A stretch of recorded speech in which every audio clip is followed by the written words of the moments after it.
Je voudrais être celui qui va sonner l'heure du réveil. Tels sont les propos de Vital Kamerhe, le président de l'Union pour la nation congolaise, autrefois soutien du président Joseph Kabila. Il se pose aujourd'hui comme l'un des principaux membres de l'opposition République démocratique du Congo. Paul de Singwe.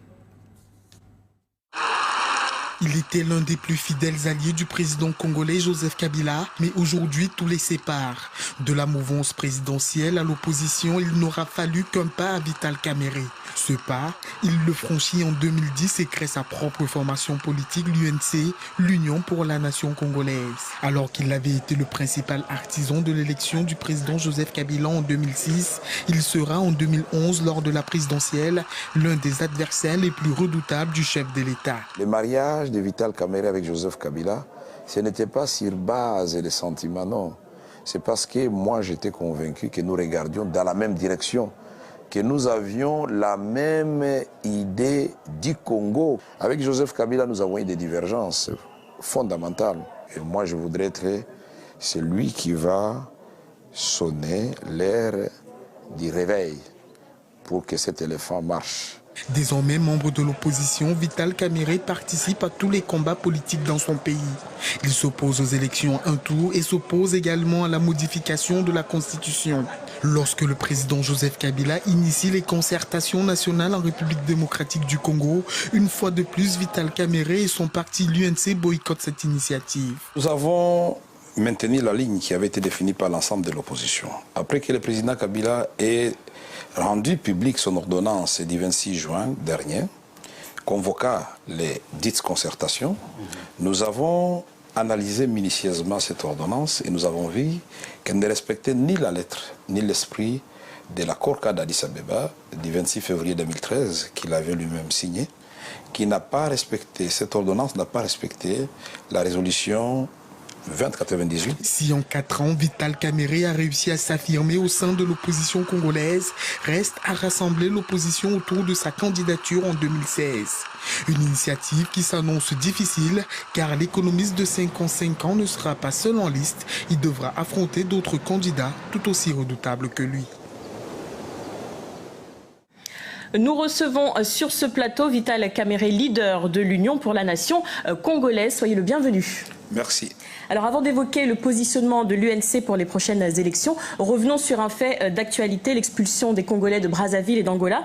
Comment expliquer cette situation et quelles sont les relations entre la République démocratique du Congo et les États voisins? D'abord, cela s'explique par la faiblesse de leadership au Congo, la sous-administration de notre pays et l'appauvrissement de la population, les pillages donc des deniers publics au profit de ces autorités. Le peuple abandonné va chercher l'espoir même dans des pays voisins qui autrefois dépendaient de nous. Ceci dit, nous sommes en colère parce que nous avons vu les images, surtout des Congo-Brazzaville, où nos sœurs, nos mamans ont été déshabillées, où nos frères et sœurs ont perdu tous leurs biens. On ne peut pas comprendre que des capitales les plus proches du monde, où ils n'ont que comme barrière, finalement, c'est le point de jonction, le fleuve Congo puisse se comporter de cette façon-là.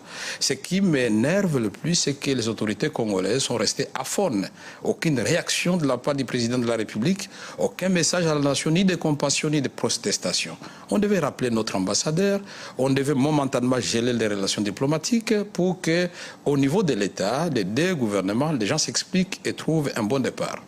Alors la candidature ou non du président Joseph Kabila pour la présidentielle de 2016 alimente les débats. Quelle est la position de l'UNC et comment expliquer que le chef de l'État en personne ne se soit pas encore exprimé sur ce point?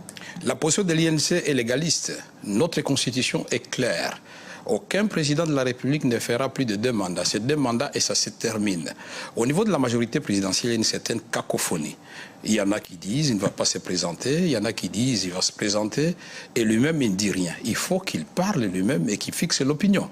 Mais nous avons noté néanmoins qu'il y a eu le secrétaire d'État John Kerry qui est venu lui dire clairement qu'il est encore jeune, il peut servir le pays à d'autres fonctions et que pour les États-Unis d'Amérique, c'est la position officielle, il ne sera pas question de tripatouiller la Constitution pour chercher les voies et moyens de trouver un 3e mandat pour Kabila. En 2016, il arrête et que nous, du côté de l'opposition, de la société civile et de l'élite congolaise, nous puissions voir comment, de façon rassemblée, nous puissions préparer cette alternative autour d'une vision commune, d'un programme commun, plutôt que d'entrer dans une phase encore de chasse à la sorcière. Il existe, nous le disons, président Kabila, une vie après la présidence de la République. Et nous avons proposé une loi portant statut d'ancien président de la République. Si c'est de cela dont il a peur, sauvons notre nation ensemble pour que le peuple congolais nous juge par nos actes et qui retrouvent la lumière et le bonheur. Alors, autre élection, les locales, urbaines et provinciales qui devraient avoir lieu d'ici 2015 en République démocratique du Congo. Certains préconisent le changement du mode de scrutin, donc de passer du suffrage universel direct au suffrage universel indirect. Quels sont, selon vous, les enjeux de ce mode de scrutin ? Quand M. Labé Malumalu propose qu'on commence par les élections locales, municipales et urbaines, et il présente à l'Assemblée nationale une seule loi qui porte sur celle-ci, c'est une façon d'abord de tricher. C'est pour nous dire qu'on veut gagner du temps. Parce que ça fera 7000 circonscriptions électorales. C'est fastidieux. Mais nous disons aussi qu'il ne peut pas nous imposer le cycle électoral parce que nous avons commencé le 28 novembre 2011 avec présidentielle législative nationale. La suite, c'est les élections provinciales pour changer de gouverneurs, les sénateurs et les députés provinciaux qui sont sans mandat. Et la solution pour nous est simple. Parce que si on change le mode de scrutin, donc on change l'article 187 de la Constitution, on revient à la révision constitutionnelle. La solution est simple, on doit se mettre autour d'une table avec la communauté internationale, toutes les composantes de la vie politique congolaise pour trouver une feuille de route consensuelle. Celle de M. Labé Malumalu, dans ces deux hypothèses, viole la Constitution et ne respecte pas l'agencement du cycle électoral. Vital Kamerhe, merci d'avoir accepté notre invitation. Je rappelle que vous êtes leader de l'Union pour la nation congolaise. Merci, c'est moi qui vous remercie.